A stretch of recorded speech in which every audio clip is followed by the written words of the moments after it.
maintenance workers and their families are shredded in a vast explosion. Yeah. I'm sure a lot of you have watched Star Wars, but how many of you have really seen it? The hero Luke Skywalker is a young man on a suicide mission. One day he's screaming in the ashes of his family, the next day he's joined the rebel forces, and today we call this blowback. There are very important people who have very expensive teeth. They sit in front of television cameras and debate whether blowback exists. But I think anyone with ears to hear can understand this. People who find their families butchered are gonna be pissed. And we have spent decades leaving loved ones behind for families and the flies to find, yet continue to insist that if we ever talk about it, we will use the term collateral damage to describe the children mutilated by war, yet somehow after all this time we are surprised someone might find we have committed some crimes that we must answer for. Luke lost 2 people. In return, he killed millions, maybe billions. However many it takes to make a spaceship the size of a moon run smoothly, and he never knew how many of them wanted to be there. Maybe he didn't care. But to be fair, their boss was a butcher. He blew up planets on behalf of the Empire, so I doubt his employees were ever allowed to retire or suffer anything so simple as simply being fired. Maybe the only reason they had applied to be hired was they had a family to feed. And the only way they could see to get them what they need was to shut up, cross their fingers, and get a job making lasers and lightsabers and praying to their god that Vader would vent his anger on some other slob. Then again, maybe not. Maybe they never thought about it at all. They just went to work when called and shopped at the Death Star Mall, and by never thinking about it at all, they managed to keep their heads tall. You can imagine them, right? Just sitting there wondering why anybody would want me to die, one of the good guys, just trying to get by, just trying to live my life. Maybe much like you and I, they could not be bothered.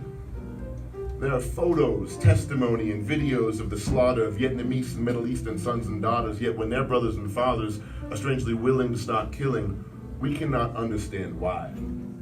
It's like we wipe our minds and our eyes are blind, because if the guy who is ready to die has blonde hair and blue eyes, that blowback becomes the biggest movie of all time.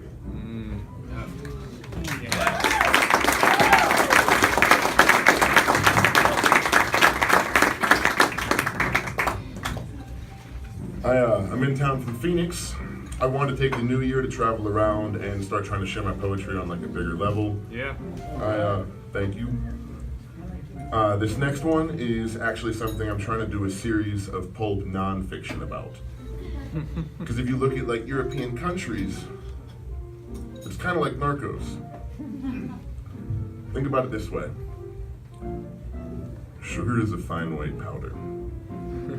Let me say that a little louder. Sugar is a fine white powder. Let me say that a little louder. Sugar is a fine white powder, and just like crack and smack, it's all wrapped up in money and power.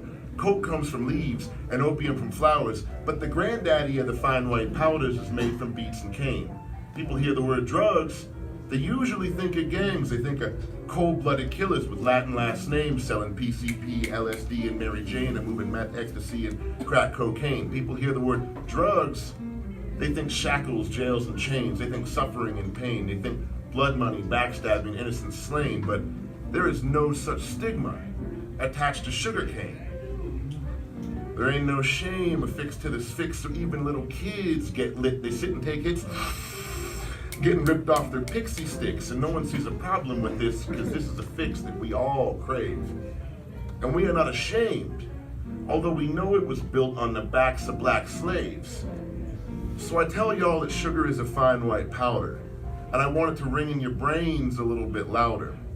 Because its story is the same as what's shot in the veins or shot up the nose to get straight at the brain. I'm talking blood money, backstabbing, innocent slain. I'm talking shackles, jails, and chains. I'm talking suffering and pain. I'm talking headless and dismembered remains, little women and children bagging up product and counting out change, and the killers deranged who run the whole game and who teach kids to kill for material gain. And the craziest thing about it is, all of these facts are already in your brain. They've just been sanitized like bloodstains washed down shower drains, so only the cold, boring facts remain. You sat in little rows, frustrated but well-trained, and normalized this shit with the phrase triangle trade. sugar for rum for slaves. Europeans ruled the waves and got money and power off of little grains of white powder.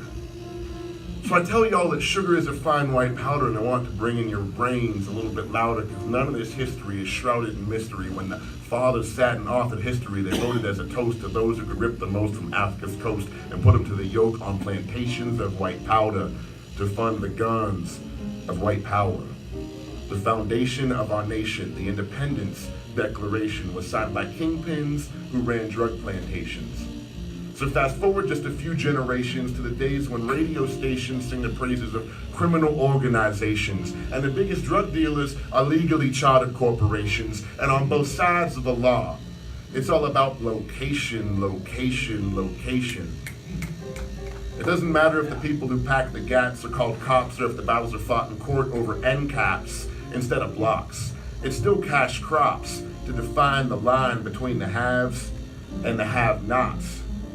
Y'all are just too high on sugar to call them crimes when they're committed by the criminal minds on top. So spread the word, because sugar is a fine white powder and knowledge is power. I'm Naughty A Mouse. Have a good night, guys. Peace.